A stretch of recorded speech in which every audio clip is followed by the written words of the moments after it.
Hey YouTube, this is Prepper One. I've had a couple email conversations and actually a couple telephone conversations with other preppers that were drooling over the pictures that have come out of Afghanistan. All of the material that's been left for the Taliban, they're like, man, wish I was there. I'd be getting all that stuff.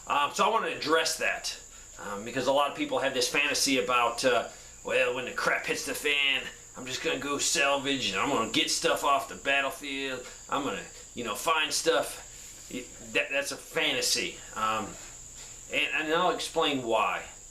The Afghan situation is totally different than most SHTF events. Now, it is an SHT event if you're there, but it doesn't play out the same that I have seen in the world. First of all, you had the United States, you had the Afghan military, and you had the Taliban.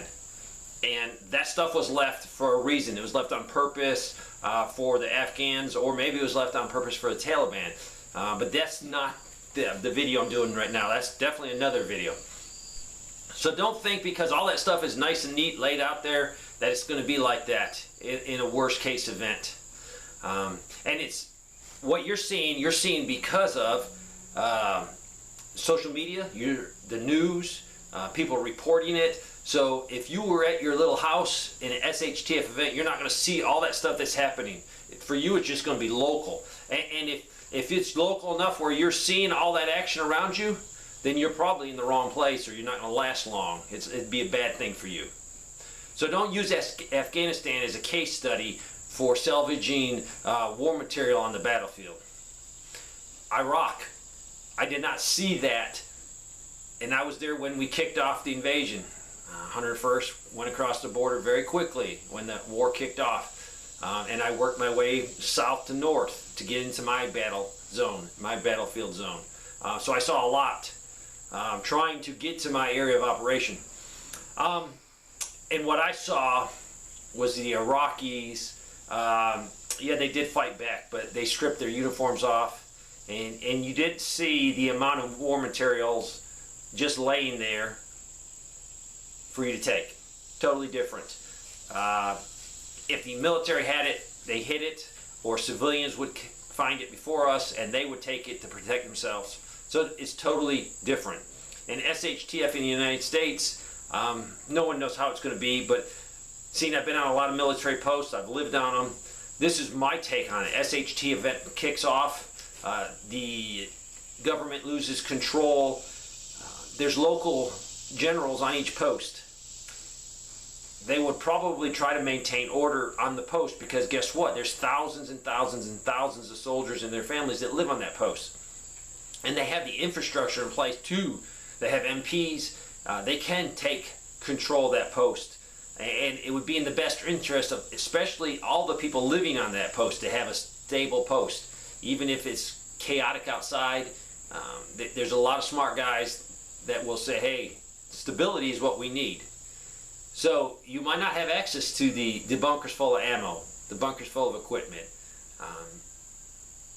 So you might not have that. And there's no way for a prepper to get on post to get it. Why would you go there? Let me say this. If there's a lot of equipment, heavy machine guns, medium machine guns, armored vehicles, why in the world would you run to that? With what I've seen, I'm going to run the opposite way because your chances of you getting injured and you think, oh, well, after the battle, I'm going to scrounge me up some stuff. No, smart preppers are going to be going the opposite direction to get away from that chaos. Because you and your small group of guys are going to get caught in the middle of a bunch of things. And it's not like people are going to have patches on their shoulders. There's going to be good guys running around, bad guys, and a bunch of people milling around. So anytime you're out trying to salvage something, you're going to come in contact with good people that you would normally not shoot at, but because of the situation and the chaos of war and the fog of war, good people are going to be shooting at each other. And I don't want to be around there because when bullets are flying, doesn't matter. Good people get hit and bad people get hit. Plus, also think about booby traps, IEDs. I mean, any private going over there, we knocked into their heads. If you didn't put it there, don't touch it. I don't care what it is. If it's a gold watch on the ground or if it's an AK laying there, don't touch it. We got a way to make sure that thing's not booby trapped.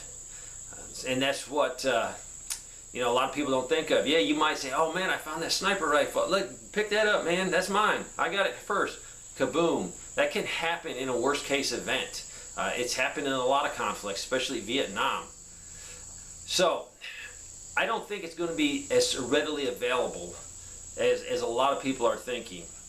Stuff that will be available is stuff that's going to affect you on your local area. If you're protecting your property and a group of people come and they are hostile, and through that fight they lose a few and leave a few, yes, you're going to be able to go up to them and salvage them. There's a procedure that I have learned, and I teach every soldier a procedure for checking that body.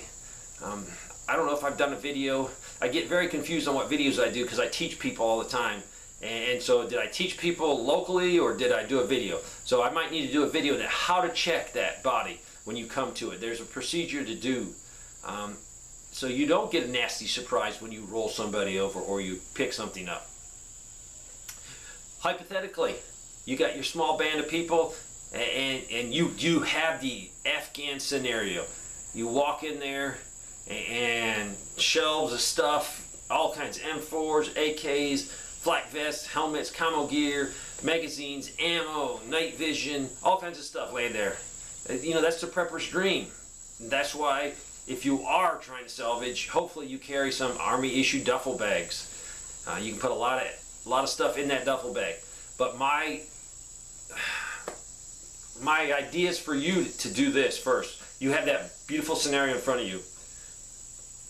You need to separate some of that stuff because you might grab so much stuff and think, oh, it's payday.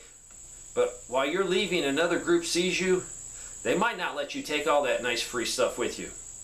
You might need to drop some of that. So what you need to do is take the most important things that you will need. It might not be weapons. It might be night vision. It might be thermal sights for rifles, different types of scopes, any type of IR illuminators, anything that can help you fire at night, be it some type of a laser. Anything little like that needs to go in your backpack. Don't throw that in with everything else, because if you do leave that place and come in contact, you'll probably have to dump everything, throw it down at fight. If you win, you come back and get it. If not, you might have to DD out of there. So my recommendations for you, if you're salvaging anything of high value, night vision is high value. If you don't have any, it's a game changer. The little stuff, camo gear, whatever you can, throw in your rucksack, throw in your pack. Throw all the M4s, ammo, whatever you can in larger containers, whatever you can do to get it out of there, because you might have to dump it. You don't want to dump that duffel bag that had 10 pairs of night vision in it. I'd rather have a couple pairs here and everyone else has a couple pairs in their personal assault bag or your ruck.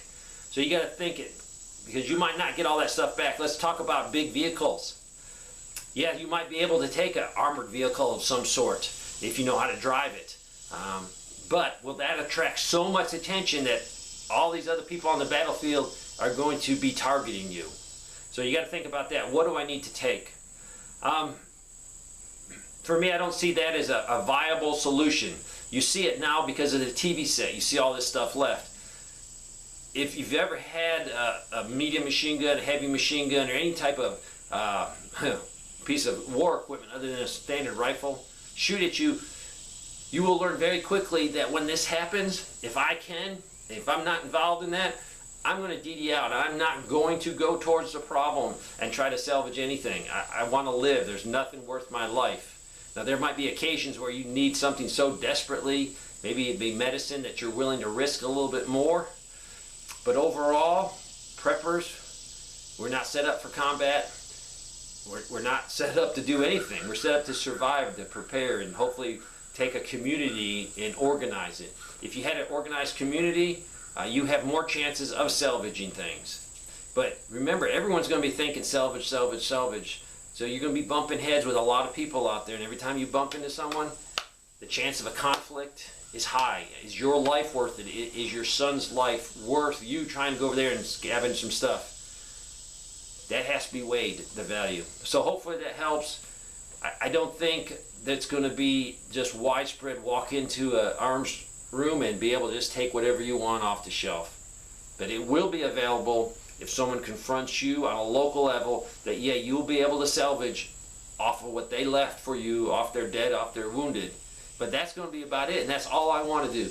There's no need for me to go traveling far away to try to salvage something. That's why I'm prepared now. Put things back what you need. My goal is not to leave this area, or if I do have to leave, I'm going to another more secure area, and I'm going to stay there. I'm not going to leave.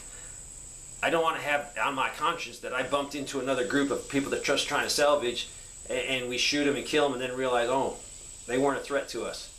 That is a real possibility. If you do it at nighttime, it is a guarantee you will be bumping into people that you would normally not shoot at. Just traveling in your neighborhood in a grid down nighttime scenario with no lights on, everyone's going to be very trigger happy. So unless you have nods and you know the area, stay home behind your fences, your gates, whatever you have to keep you a little bit safer. Thanks for watching.